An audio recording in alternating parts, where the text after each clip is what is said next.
It's bland, it's too expensive, I won't get enough protein. There are so many excuses why people don't go plant-based. I actually used to say that too. But best-selling author Marco Borges and registered dietitian Natalie Castro debunked these myths. Take a look. All right, let's be more cautious now about misconceptions. So I'm going to throw the first one at you, okay? I have a few of them. People say that it's just too expensive to be either vegan or plant-based diets. Natalie. So no, healthy eating is not expensive, especially when you're looking at just plant foods. So what does get expensive is those animal proteins. When you're looking at beans, you're looking at cents per pound compared to $6–7 per pound for animal proteins. So as far as being the least expensive diet that you can have would be a plant-based diet. Okay, something I always tell people when they tell me, you try to eat healthy, and I really do. And there are some things that we buy, I can see, that are a little bit expensive, but I always tell people it's more expensive to be sick in the future than to invest in better food today. So think about that too, right? Absolutely. A doctor on the Health Channel said that to me, and I never forgot it. He said, Olga, actually he said Olguita, it's more expensive to be sick in the future than to invest a few more cents today. That was fantastic. An ounce of prevention is worth a pound of cure. There. Oh, yeah. We have such great little sound bites today. This is fantastic. Okay, here's another misconception. They will not get enough protein from a plant-based diet. Ooh. I'm taking that one. Oh, wow. Marco got it. I'm taking it. And not to mention, I'm taking it. What did you do on the table? This is something we hear far too often, but the reality is we've had this obsession with animal protein over the last 60, 70 years, and we realize that it's all nonsense. We're suffering from more heart disease than ever. We're suffering from more cancer than ever. We're suffering from more diabetes than ever. They're all linked to increased meat intake, meat protein. Remember, when was the last time you heard someone having a protein deficiency? When was the last time you ever heard of someone say to you, I had a friend who was just hospitalized because he had a protein deficiency? It doesn't happen. It's true. We Americans are eating twice the amount of protein we should be eating on a daily basis. Guess what we have? We don't have a protein deficiency.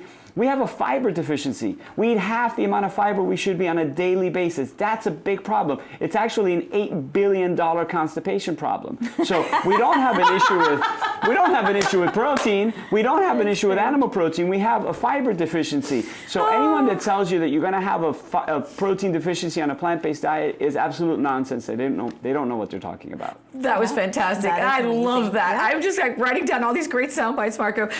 Importance of fiber. I mean, it really is. Not just to go to the bathroom every day, which is important to do, which I do, by the way. TMI, but I do. No, you have to go every day, right? You do. That you is feel healthy. better. Well, it's healthy habits. So what happens is, as the stool sits inside the intestines, if we want to get technical here, is it increases our risk for colon cancer and for diverticulosis and different digestion disorders. So it is very important that we are getting our fiber, and we need at least 25 to 30 grams per day.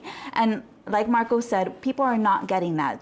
Most people barely eat one vegetable per day, which is nuts. It's crazy. Every meal should have at least 1 cup of vegetables. That's our recommendation. Absolutely. Well, it's like having a big house party at home and not taking out the trash. Imagine what your house would look like after 3 or 4 house parties. Another fabulous analogy. Think about it. That right? is But you have to be able to visualize it. You have to be able to visualize it. How stinky. You got to take out the trash. Absolutely. I okay. love that. I'm going to give this one to Marco because he's on fire now. Okay, and I have a feeling he's going to go.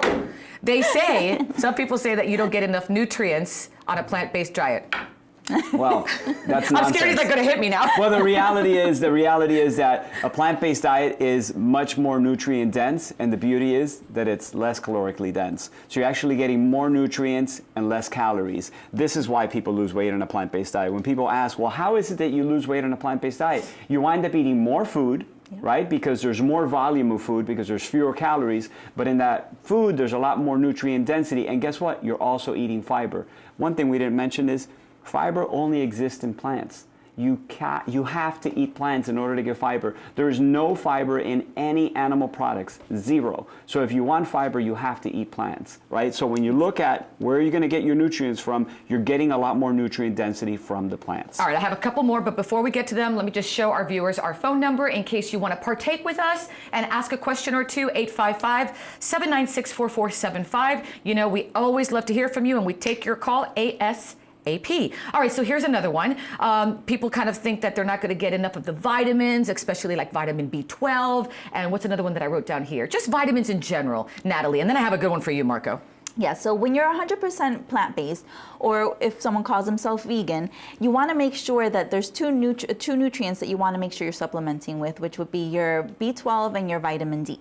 So, but this is something that the general population needs as well. So as we age, we have less risk, we increase our risk for the absorption of B12. So it's just something that we want to make sure that we're getting in addition. Okay, and dietary supplements, what do you think about those?